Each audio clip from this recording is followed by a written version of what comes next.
Ji, this video is about the partial differentiation. Partial differentiation होती क्या है?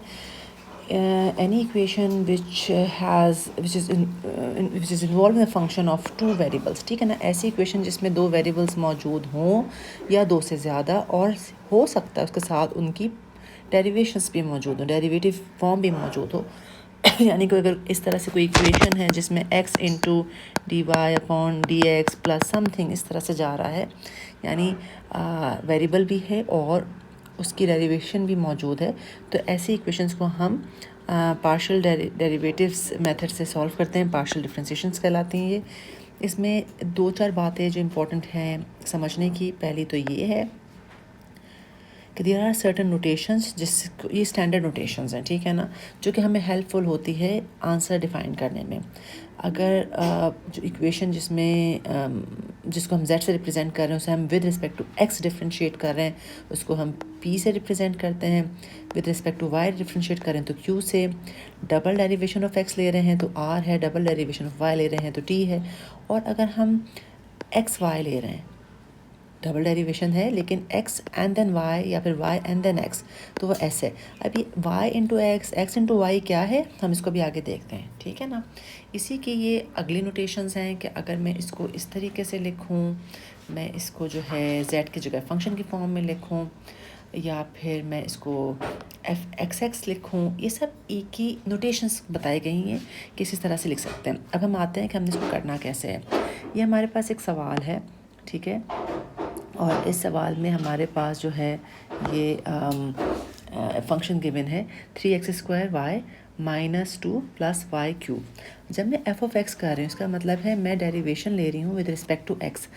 जब मैं विद रिस्पेक्ट टू x कर रही हूँ तो y मेरे लिए बिल्कुल एक कांस्टेंट की हैसियत रखेगा, वेरिएबल की हैसियत नहीं। तो अब इस सवाल में पहली वाली टर्म में x मौजूद है तो इसकी डेरिवेशन क्या हो जाएगी, 2 3 6x y as it is. अगले वाले टर्म में -2 जो है इसमें x नहीं है तो वो ज़ीरो हो जाएगी, यानी कांस्टेंट की डेरिवेशन क्या होती है, ज़ीरो, तो ज़ीरो हो गया। और उससे अगली टर्म में भी y है, x नहीं, तो वो भी ज़ीरो हो गया। तो फाइनल आंसर मेरा क्या आ गया, 6xy, ठीक है। इसी तरीके से अगर मैं इस सवाल को with respect to y differentiate कर रही हूँ तो y की डेरिवेशन क्या होती है, 1 होती है ना, तो बाकी क्या हो गया मेरे पास 3x²। अगली वाली टर्म का 0 हो गया, कांस्टेंट है, और उससे वाली टर्म का 3y² हो गया। So final answer is 3x² plus 3y²। Got it. अच्छा, अब देखें इस तरह से हमने एक और सवाल लिया है। इसमें विद रिस्पेक्ट टू x पहले करना है, तो इधर विद रिस्पेक्ट टू x/2, अगली term 0 and then 0, so answer is 2। और जब मैं विद रिस्पेक्ट टू y करूँगी तो ये वाली टर्म मेरी बना देगी 3, बिकॉज इट्स लाइक 3 इंटू 1, ठीक है ना, और ये भी 0, तो फाइनल आंसर इज़ 3। अगर उसको मैंने सेकेंड ऑर्डर डेरिवेशन ले रही हूँ, यानी कि एक दफ़ा लेने के बाद दोबारा एक और दफ़ा ले रही हूँ, ये मेरा सवाल है, ये फंक्शन है, तो इसमें f of x with respect to x में करूँगी तो पहली वाली टर्म का बन जाएगा 2 3 6x इंटू वाई, और अगली वाली टर्म में x के रिस्पेक्ट से डिफ्रेंशिएट होगा, तो x के डिफ्रेंशिएशन 1 है तो प्लस ln y हो जाएगा, ठीक है। f(x(x) का मतलब है डबल डेरिवेशन, दो दफ़ा हम डिफ्रेंशिएट कर रहे हैं, तो हमने जो पहली दफ़ा डिफ्रेंशिएट किया इसी को दोबारा करेंगे, तो 6xy का बन जाएगा 6y, और यहाँ वाले में x नहीं है तो 0, सो that is my answer, answer is 6y। अब हम वही मेन सवाल पे आते हैं और उस मेन सवाल को with respect to y differentiate करते हैं। तो विद रिस्पेक्ट टू y किया तो y का यहाँ 1 हो जाएगा, सो 3x², और दूसरे वाले में x will behave as a constant, और ln y का हो जाएगा 1/y, ठीक है। So this is your form, final form. और जब इसको हम डबल डिफ्रेंशिएशन करेंगे, पहली वाली टर्म में क्योंकि y नहीं है तो वो तो बन जाएगी 0, अगली वाली में y है तो y को मैं ऊपर जाके y-1 कर सकती हूँ, डिफ्रेंशिएट होगा तो x इंटू वाई -2 हो जाएगा, so that is same as -x/y²। ये इसका आंसर आ गया।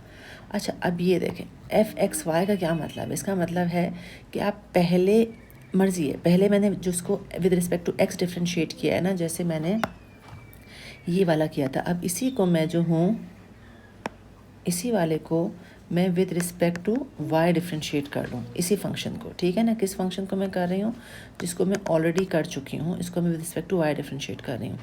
तो ये मेरा क्या आंसर हो जाएगा, 6x प्लस 1/y, ठीक है। क्योंकि y का हो गया इंटू 1 हो जाएगा और ln y का 1 ओवर y, तो 6x प्लस 1 ओवर y हो जाएगा।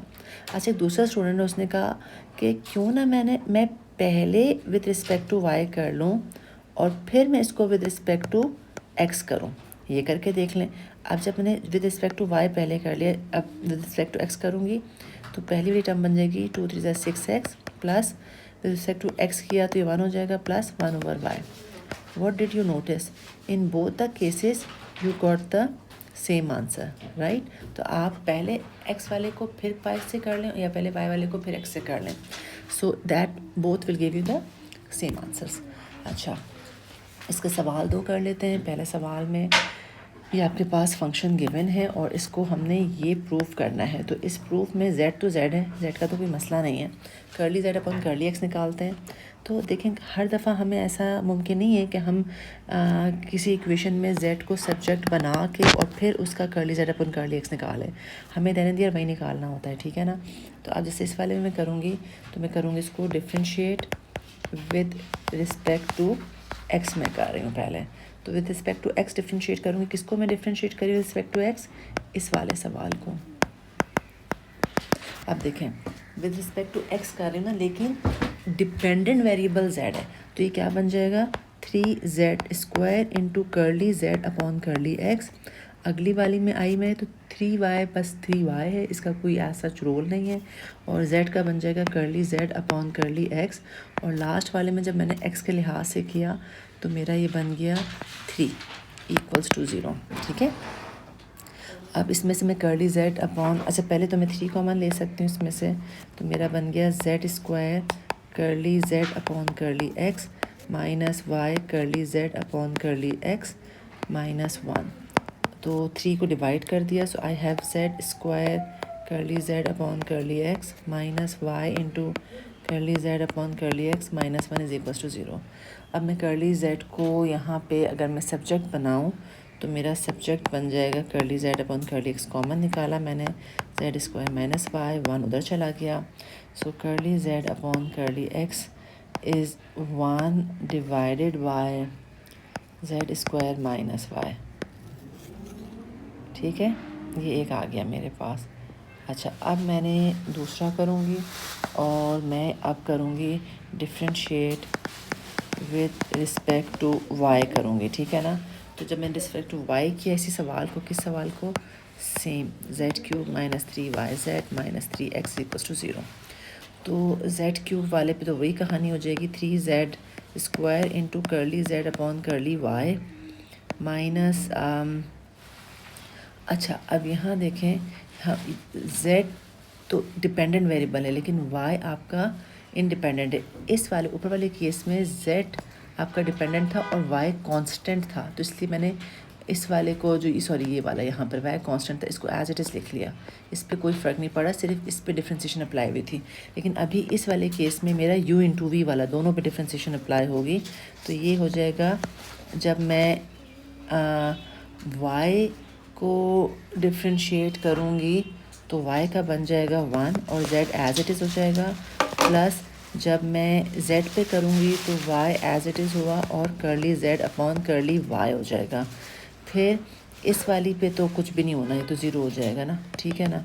अच्छा, अब now what will be the next thing will be, ये मेरा बन गया 3z square curly z curly y, 3z square curly z upon curly y minus ये 3 जो ब्रैकेट के बाहर है दोनों से मल्टीप्लाई होगा, minus 3z and minus plus is minus 3y curly z upon curly y is equals to 0।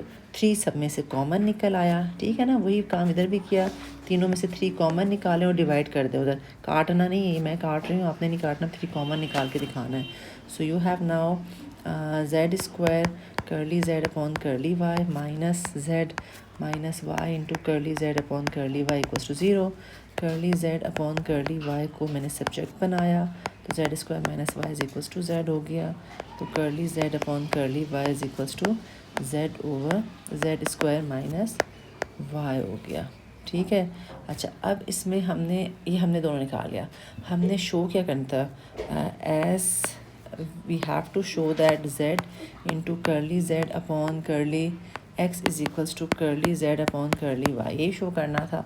तो ये हो जाएगा z into curly z upon curly x क्या था, 1/1 z square minus y is equals to, दूसरा क्या बन जाएगा, z square minus y, hence it is proved. ठीक है, तो ये एक प्रूफ था जिसमें आपको डबल पार्शियल डिफरेंशिएशन यूँ पहले सिखाई गई। ठीक, फिर उसके बाद ये एक सवाल है बिल्कुल इसी तरीके से है, हमने यहाँ पे प्रूफ करना है और हमने विद रिस्पेक्ट टू x 2 दफ़ा लेना है, विद रिस्पेक्ट टू y 2 दफ़ा लेना है। तो हम पहले लेते हैं differentiate with respect to x। ठीक है, तो हमारा फंक्शन है u is equals to tan inverse of y over x। तो जब हम with respect to x differentiate करेंगे तो tan इनवर्स की डिफरेंशिएशन होती है 1/1 plus whatever is here इसका स्क्वायर, यही होता है ना। तो यहाँ पे हो जाएगा y square over x square into whatever is here, इसको हमें डिफ्रेंशिएट करना है with respect to x, right. So that will be 1/, इसको सिंप्लीफाई करूँगी तो ये एक्स स्क्वायर ऊपर हो जाएगा और ये x square plus y square बन जाएगा। ठीक है, एलसीएम मतलब सॉर्ट ऑफ लिया है। अच्छा, अभी देखिए इसमें मैं रिस्पेक्ट टू एक्स कर रही हूँ ना, तो y is just like a constant, आप इसको वाई को बाहर ले लो तो ये अब आपका क्या बन जाएगा, curly upon curly x of 1/x which is like x की power -1। So that is x square over x square plus y square into y into -1 into x की पावर -2। तो x की पावर -2 जब नीचे आएगी x की power 2 हो जाएगा, तो x की पावर 2 और ये कैंसिल हो जाएगा।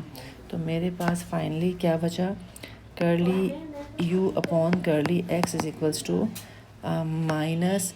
-y over x square plus y square, right.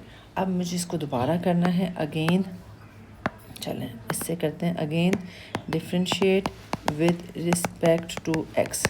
तो अब curly square u upon curly x square आ जाएगा। ठीक है, यही मेरा टारगेट था। अब मैंने इसको फिर किया तो अब u तो मेरा समझ लें y तो मेरा कांस्टेंट है, इस पर तो कोई फ़र्क नहीं पड़ना। तो curly upon curly x of किस पे करना है मुझे, इस पे करना है x square plus y square पे। X square plus y square ऊपर चला गया, curly square u upon curly x square, तो ये क्या था भाई, -y था। ठीक है, -y, और जब ऊपर गया तो ये -1 into x square plus y square की power -2 into with respect to x करना तो 2x हो जाएगा और वो 0 हो जाएगा। तो ये आपका हो गया y 2xy over x square plus y square का स्क्वायर। अच्छा जनाब, ये मेरे पास आ गया, ये एक से मुराद है कि मतलब दिस थिंग, उसने दो चीज़ों का ऐड बोला है ना, first term and the second term. अब मैं विद रिस्पेक्ट टू वाई पर आती हूँ। ठीक है, अब मैं कहूँगी differentiate with respect to y. अच्छा, विद रिस्पेक्ट टू वाई मैं डिफ्रेंशिएट करना शुरू करूँगी तो ये मेरा बन जाएगा curly u upon curly y is equals to, वही tan का मैंने किया तो tan इनवर्स का तो वही बन जाएगा 1/y square over x square into curly over curly y of y over x, right.